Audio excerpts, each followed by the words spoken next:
my fellow veterans, families, and survivors. Our 26th President, Commander-in-Chief Theodore Roosevelt, a seasoned soldier and a Rough Rider, understood the importance of honoring the sacrifice of service. He said that anyone who is good enough to shed blood for our country is good enough to be given a square deal afterwards. Therefore, it is indeed a privilege and a great honor to have been asked to introduce this afternoon's most distinguished guest at DAV's 95th National Convention. The current President, his First Lady, and his administration have put those words of President Roosevelt into action. President Barack Obama's leadership and steadfast commitment to our nation's heroes is a matter of public record. He has demonstrated that he is a strong supporter of our nation's veterans and their families. He has fought for the resources and the reforms the VA needs to keep its promise to the men and women who have so valiantly served. He has proven himself willing to listen to our points of view on vital veterans issues. But more importantly, he actually has taken our views to heart. He used them to make pivotal policy changes on the many DAV's key priorities. One of those integral areas is increased funding and advance appropriation for veterans' health, including a focus on improving services for the signature wounds of today's wars, wounds such as traumatic stress and traumatic brain injury. President Obama has also made it a priority to expand and to improve health care for one of the fastest growing segments of the veterans populations, women veterans, in order to meet their unique needs, including maternity care and targeted suicide prevention programs. Under his leadership, the VA has also reduced the disability claims backlog that peaked over 600,000 just 3 years ago to less than 100,000 today.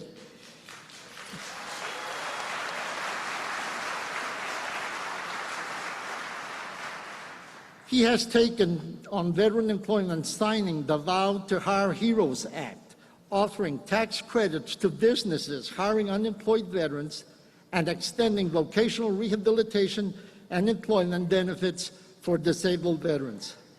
Lastly, he has directed unprecedented support to our most vulnerable brothers and sisters, which resulted in a sharp decrease in veterans' homelessness.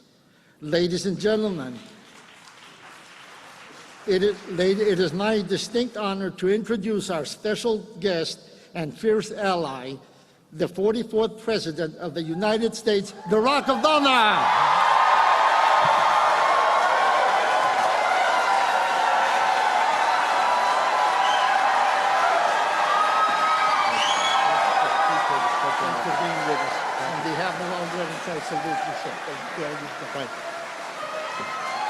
Thank you, DAV.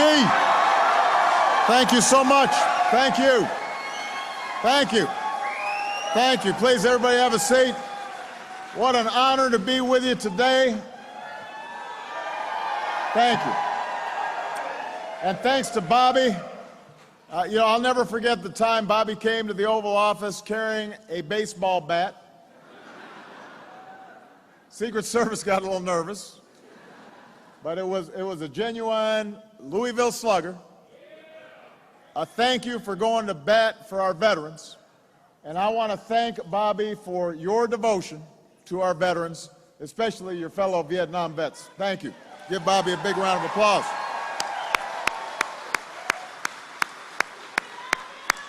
I love you back. I do. I want to thank our outstanding leadership team for welcoming me today, including National Commander Moses McIntosh, Senior Vice Commander Dave Riley, National Adjutant Mark Burgess, Executive Director Barry Jesse Noski. Your voice in Washington, Gary Augustine. And don't forget Pat Kemper and all the spouses and families of the DAV Auxiliary. Thank you. I also want to acknowledge Mayor Kasim Reed and County Chairman John Eves for welcoming us to the great state of Georgia and the beautiful city of Atlanta. I am pleased to be joined by our tireless Secretary of the VA, Bob McDonnell. I know he spoke to you yesterday. He is working hard,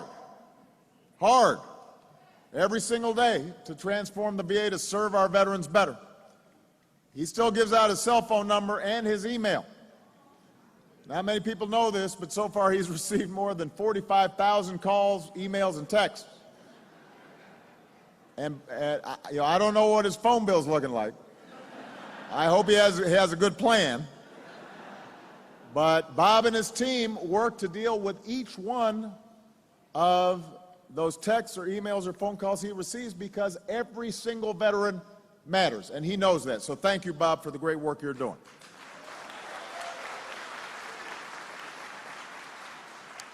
So it's good to be back with the disabled American veterans.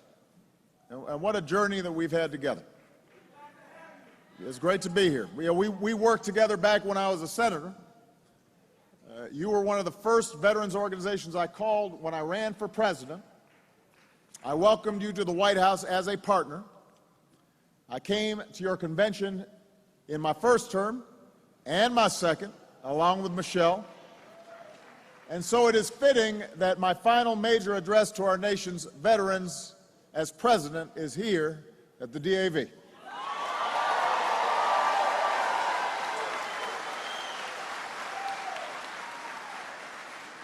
And as I reflect on these past 8 years, some of the most unforgettable experiences that I've had have been moments I've spent with you, Americans, veterans, and your families. We stood together at Arlington to honor Corporal Frank Buckles, 110 years old, our last veteran from the First World War as he was laid to rest. I ordered our flags to be flown at half-staff because even after 100 years, we will never stop saluting those who served in our name.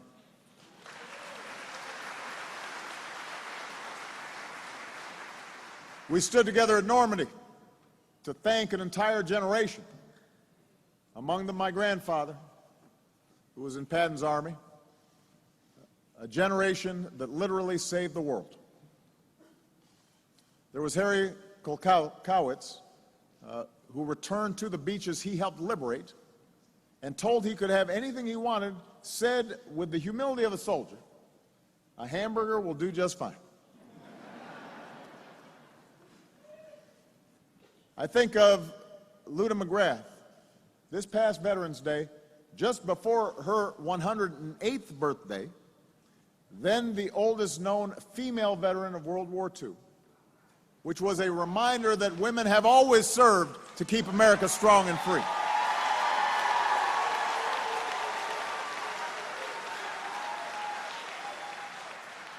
We've stood together at the memorial to our Korean War veterans and recalled how a soldier marching through the snow had a tiny pair of baby booties hanging from his rifle, a reminder of his unborn child, a story that had been lost to history. But we tracked him down, we found him, and we shared the story of Korean War veteran Dick Schenck, who made it home to that baby boy and lived out his life. At 84 years old, he was still roller skating, because no war should ever be forgotten and no veteran should ever be overlooked. We stood together at the wall and remembered the lessons of Vietnam. That even when Americans may disagree about a war, we have to stand united in support of our troops.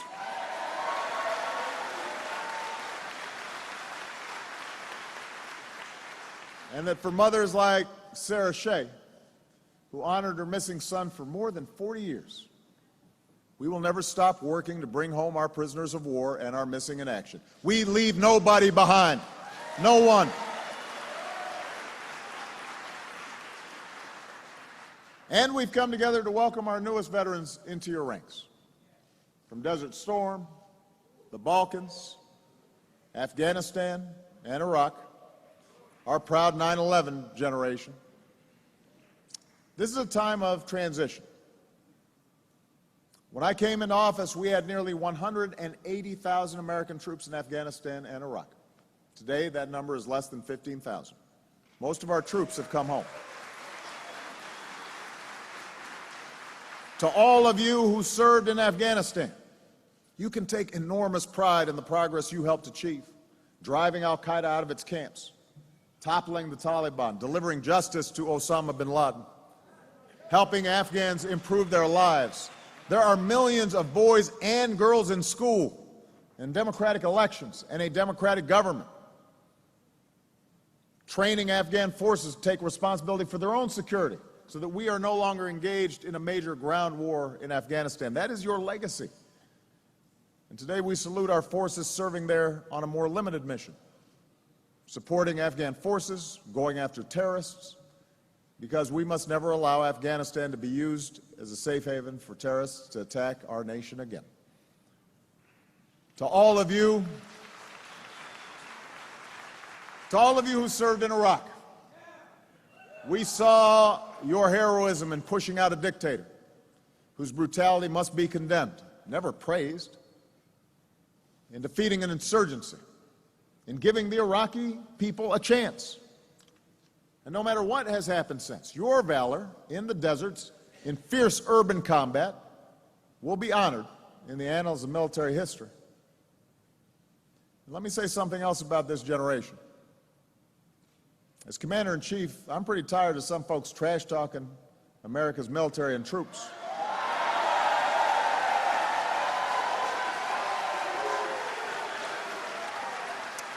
You know, our military is somewhat smaller after two major ground wars come to a close. That's natural.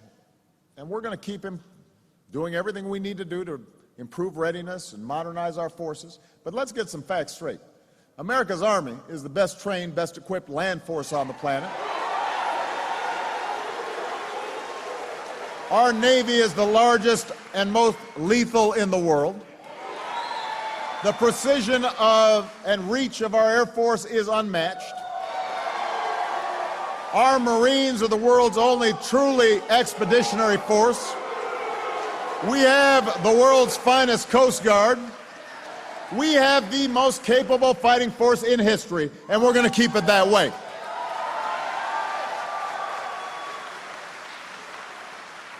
And no ally or adversary should ever doubt our strength and our resolve.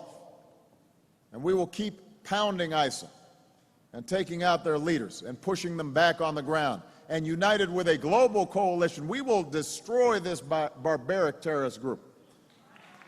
They will be destroyed.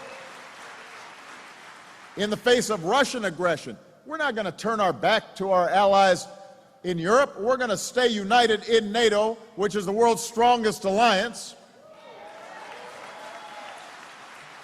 From the Asia Pacific to Africa to the Americas, the United States and our armed forces will remain the greatest force for freedom and security and peace that the world has ever known. That is your legacy. That is what we have to protect, and that is what we have to defend.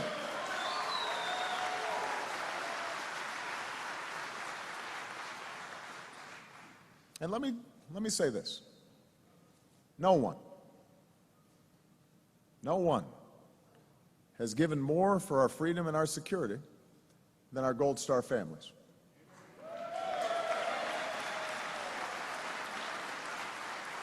Michelle and I have spent countless hours with them. We have grieved with them.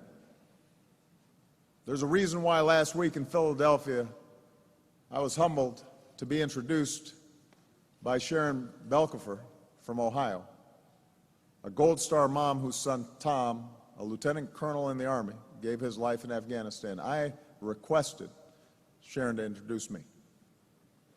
because I understood that our Gold Star families have made a sacrifice that most of us cannot even begin to imagine. They represent the very best of our country. They continue to inspire us every day, every moment. They serve as a powerful reminder of the true strength of America. And we have to do everything we can for those families and honor them and be humbled by them. You know, DAV, I know that your service has also been defined by another battle. This is a group that understands sacrifice. You've been defined by the battle here at home. You've been defined by the battle here at home to persevere through wounds and disabilities. I think of a veteran from Iraq who lost her arm, but who said she decided to focus not on what I had lost, but on what I still had.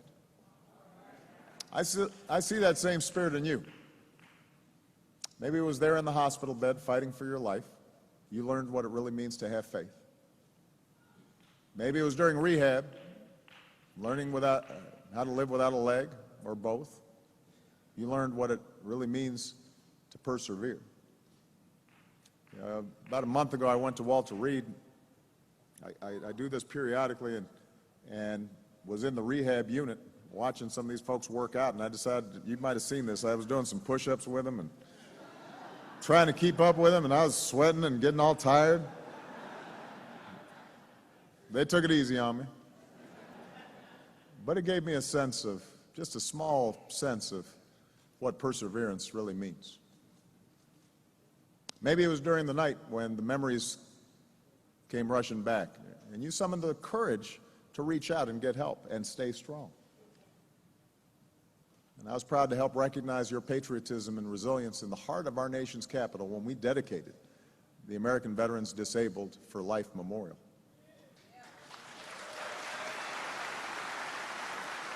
Oh, this organization shows this nation, what it means to be strong.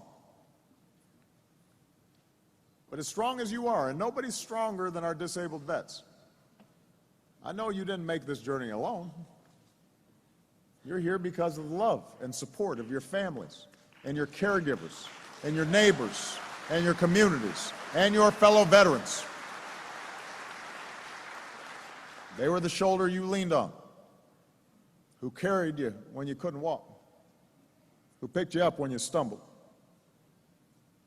who celebrated your victories with you, who sometimes just made you laugh and reminded you how good life can be. And that brings me to what I want to talk about here today. For more than 2 centuries, this country that we love hasn't just endured. We have thrived. We have overcome challenges that would have broken a lesser nation. And not thanks to any one person or one group of people, but because, like you learned in the military, we're all one team. We believe in taking care of each other and in lifting each other up and leaving no one behind and in meeting the collective responsibilities that we can only meet together. The security of our nation, the education of our children, dignity for our seniors, equal rights for all of our citizens, health care, which is now a right for everybody, and the care and well-being of our veterans and your families. That is a responsibility for all of us, not just a few. We all have to do our part. And as I've said before, America's commitment to our veterans is not just lines in a budget. And it can't be about politics. It's not even really about policy. Our commitment to our veterans is a sacred covenant. And I don't use those words lightly.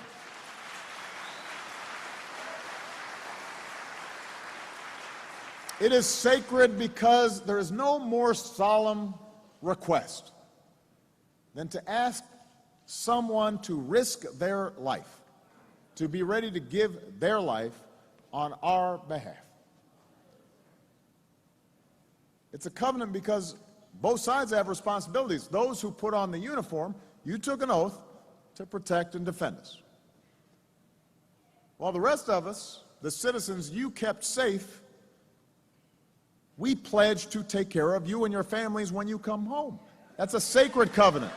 That's a solemn promise that we make to each other, and it is binding, and upholding it is a moral imperative. And at times, our nation has not always upheld this covenant. Our Vietnam vets, they sure know this. You know, when you came home, you deserved better. Veterans who at times have struggled to get care at the VA, you deserve better too. If there's ever a breach in the covenant, then leaders in this country have to work hard to regain trust. That's what Bob and so many hardworking people at the VA are doing.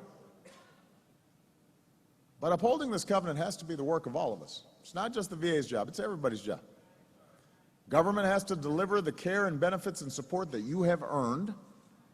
Veteran service organizations have to hold us accountable and be our partners, like the 1.3 million members of the DAV are doing every day. And citizens have to step up too, which is why Michelle and Dr. Joe Biden, through joining forces, have rallied the American people to honor and support our military families and our veterans. Now, we've got a lot more work to do. But working together over these past 8 years, we've delivered real progress for our veterans. And we can't let up. It's not a reason for complacency, but we should understand that when we really put our sweat and tears and put our shoulder to the wheel, we can make things better. About 200,000 service members are becoming veterans every single year. And America's going to have to be there for you for a lifetime in 5 important ways. Number 1, we have to keep fighting for the resources you need. Now, since I took office, we've made historic increases in veterans funding. The biggest boost in decades. That's a fact. And I've proposed another increase for next year. So, altogether, during my presidency, we will have increased funding for veterans by more than 85%. With advance appropriations, we're protecting veterans' health care from the annual Washington budget battles. But I do have to point this out. Republicans in Congress have proposed cutting my VA budget. And when they return in the fall, they should pass the budget our veterans need and fund it fully. Don't just talk about standing with veterans. Don't just talk about me. Do something to support our veterans. That's what you need to do.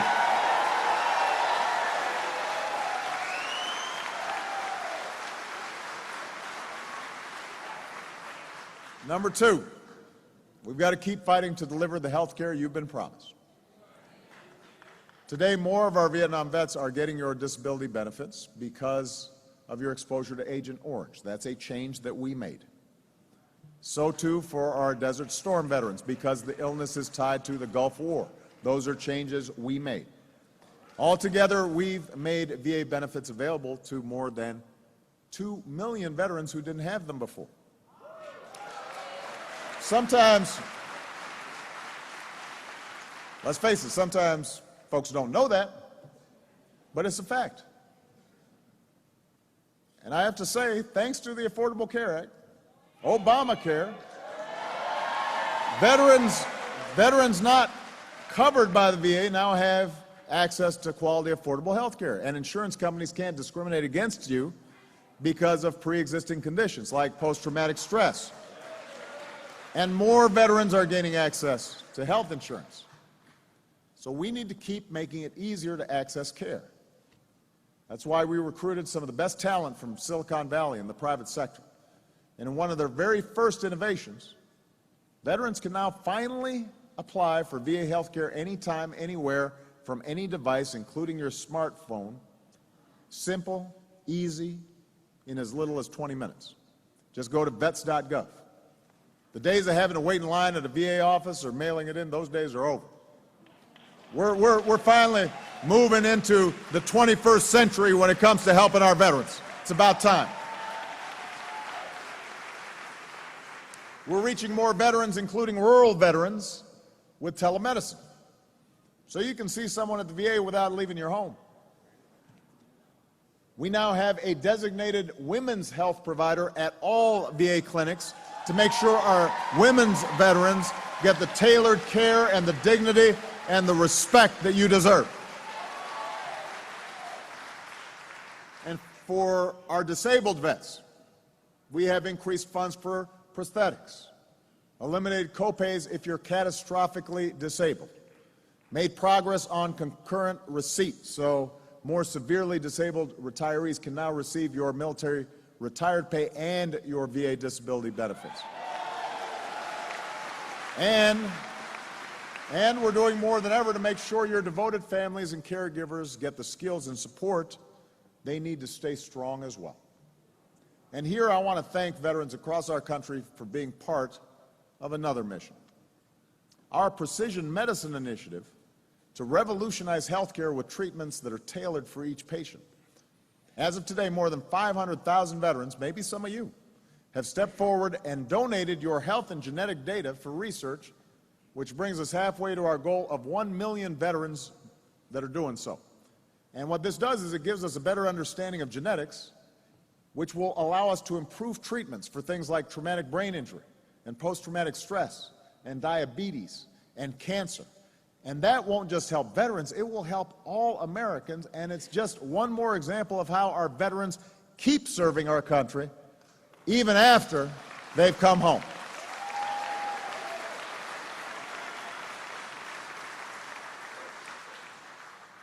We need to keep improving mental health care. And I'll never forget the soldiers I met at Fort Bliss. They were proud of their service, but they were struggling with issues like post-traumatic stress.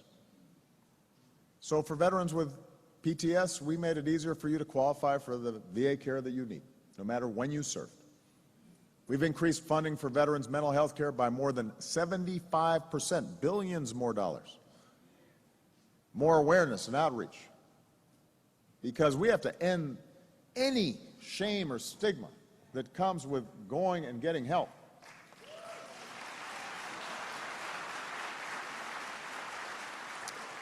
We've put in place more clinicians, more counselors, more peer support, veterans helping veterans, more research, $100 million for new approaches to PTS and TBI. And today we're delivering more mental health care to more veterans than ever. We are saving lives. But when too many veterans still aren't getting the care that they need, we all have to be outraged. We all have to do better. And when 20 veterans a day are taking their own lives, that is a national tragedy. We all have to do better. Most of those 20 vets taking their lives each day are not in the VA. But we know that when vets do get VA care, they're more likely to survive. So we need to get more vets connected to the VA. And when you have an urgent need for mental health care, you shouldn't have to wait days, you shouldn't have to wait weeks. You should get those services the very same day. And Congress can help by providing the funding and flexibility we need to hire highly qualified mental health professionals. And medical schools can help us recruit and train more psychiatrists. And every American, military and civilian, can help as well by learning those 5 signs that somebody is hurting, so we can reach out and help our veterans stay strong. We're one team, one American family. When any member of our family is suffering, we got to be there for each other. Now, we also need to keep fixing the problems that came to light: long wait times, veterans denied care, people manipulating the books. Inexcusable. I know Bob gave you an update, but I want to repeat, we've hired thousands more doctors, nurses, staff, opened more clinical space. And with the Choice program, we're helping more veterans get care outside of the VA. It all adds up to millions more appointments, delivering more benefits to more veterans than ever before. That is progress. But even as we improve access, more veterans than ever are seeking care. So we're putting more and more resources in, but you got more and more demand for care at the same time. And this surge in demand means there are now more veterans waiting for appointments, even though we've done a lot more. So I know I'm not satisfied. Bob's still not satisfied, and we will not let up. Bob and his new leadership team are going to keep pushing to transform the VA, and he will keep holding people accountable. This is somebody who cares deeply about our veterans getting what they deserve and what they have earned. And when whistleblowers expose misconduct, they will need to be protected, not punished. We need Congress to make it easier for the VA to help veterans get care in your communities. But I have to say, here's one thing I want to be very clear about. Here's one thing we will not do. We cannot outsource and privatize health care for America's veterans. You know, there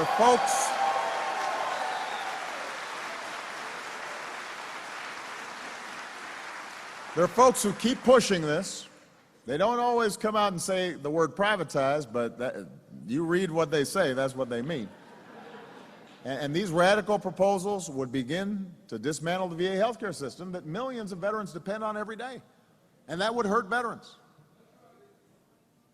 Study after study shows that in many areas, like mental health, the quality of care at the VA is often better than in private care. So let's listen to our veterans who are telling us, don't destroy VA health care. Fix it and make it work, but don't break our covenant with our veterans.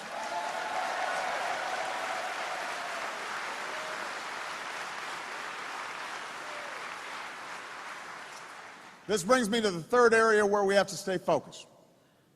We have to keep cutting the disability claims backlog. Now, from its peak, we've slashed that backlog by nearly 90%. You know, my chief of staff and I, there was a chunk of time when that backlog was high where every day, no matter what else was happening around the world, he and I, we'd take these walks around the South Lawn just to keep our exercise, keep our steps up.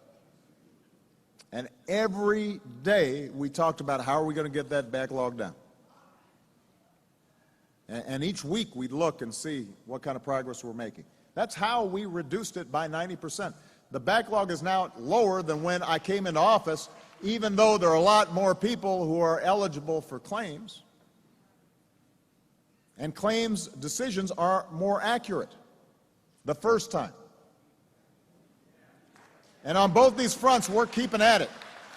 But, as we all know, when veterans appeal a decision, you're put into an appeal system that right now is broken.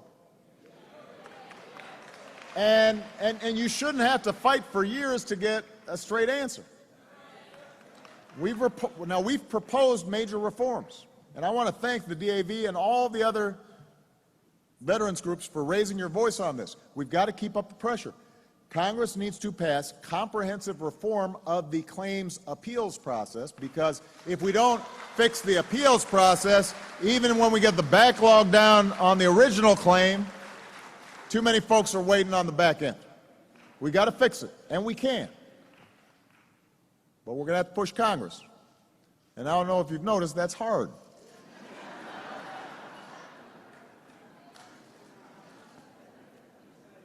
Fourth, we've got to keep fighting for the dignity of every veteran. And that includes ending the tragedy, the travesty of veterans' homelessness. Now,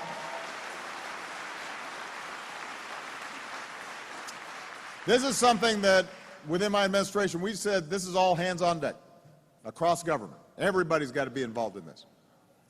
And with joining forces, Michelle and Jill have helped galvanize hundreds of mayors and communities across the country. 2 states, Virginia and Connecticut, as well as 27 cities and towns across the country, have effectively ended veterans' homelessness.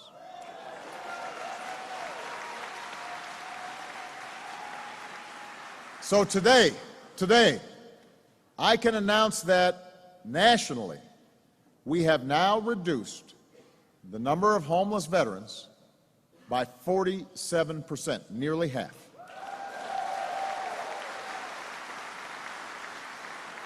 We have just about cut veterans' homelessness in half. We've helped bring tens of thousands of veterans off the streets. But we're not slowing down. We're going to keep up the momentum. This fall, Michelle will bring our partners from across the country together at the White House to share best practices, to figure out what has worked, what hasn't worked, because we will not stop until every veteran who fought for America has a home in America. This is something we got to get done.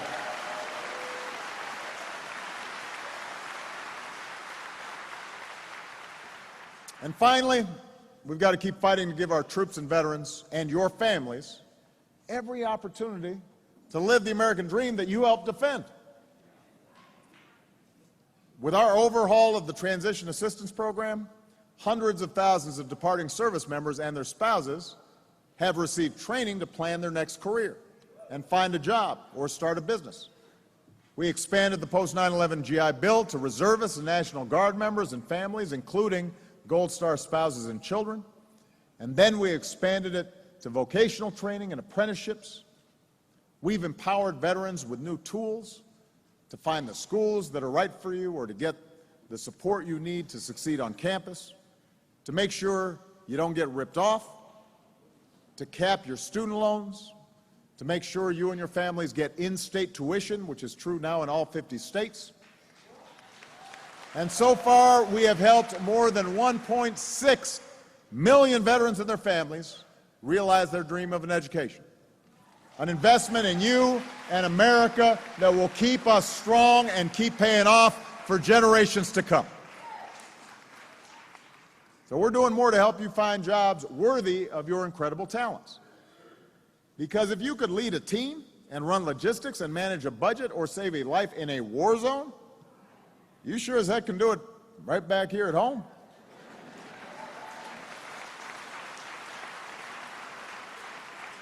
I called for states to recognize the training and skills of veterans when issuing credentials for civilian jobs, licensing.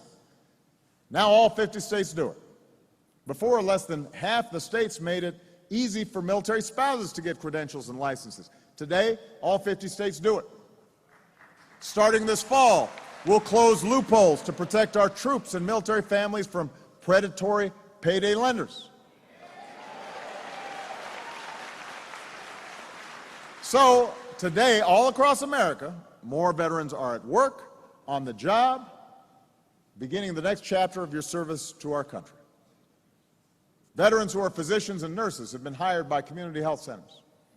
Cities and towns are hiring veterans as teachers and police officers, firefighters, and first responders, because we made it a priority in the federal government, hiring hundreds of thousands of veterans, including disabled veterans. Nearly 1 in 3 federal workers is now a veteran.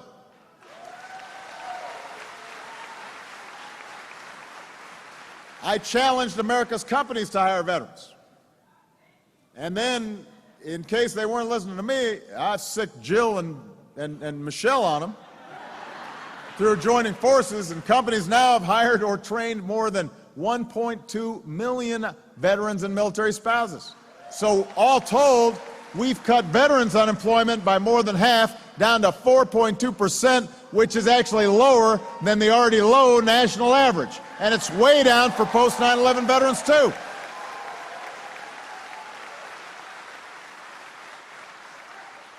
It's one of the reasons we've been able to help more than 3.6 million veterans buy or refinance a home of their own. So I'm going to keep saying to every company in America, if you want talent, if you want dedication, if you want to get the job done, then hire a vet. Hire a military spouse. They know how to get the job done.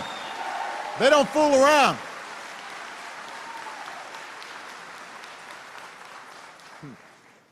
So DAV, we've made a lot of progress.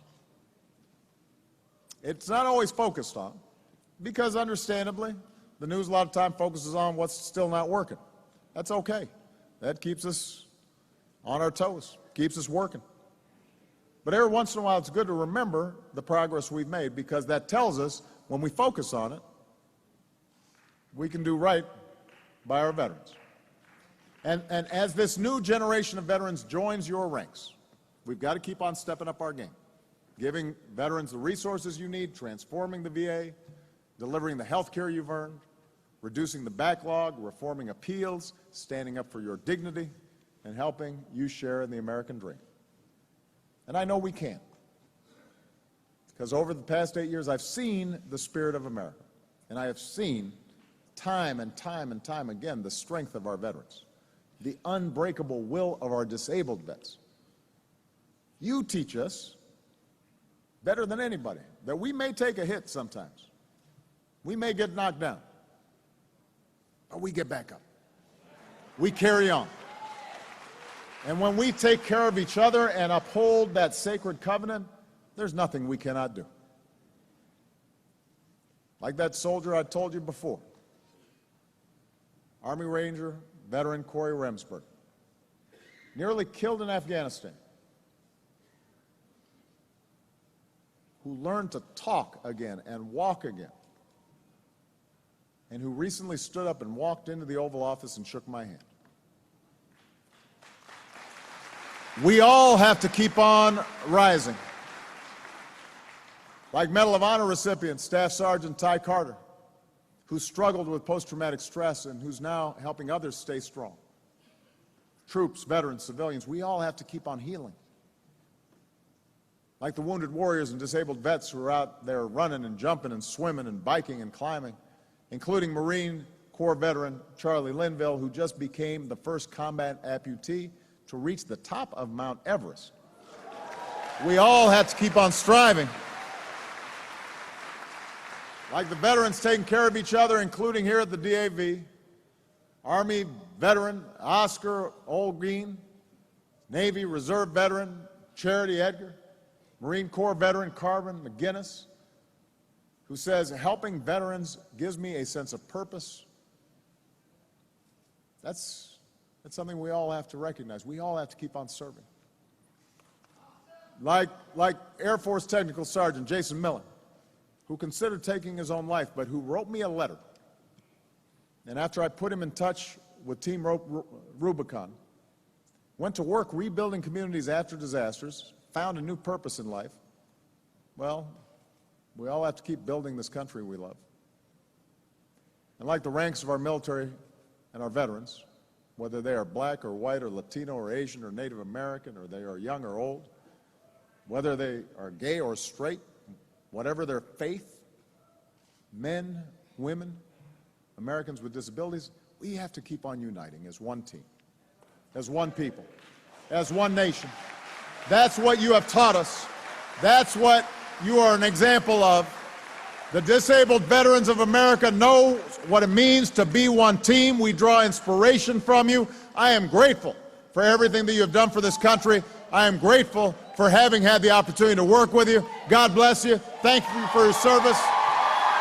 Thank you for your sacrifice. Thank you for your patriotism. We honor and appreciate you. God bless our veterans, and God bless the United States of America. Thank you very much. Thank you. Yes, sir.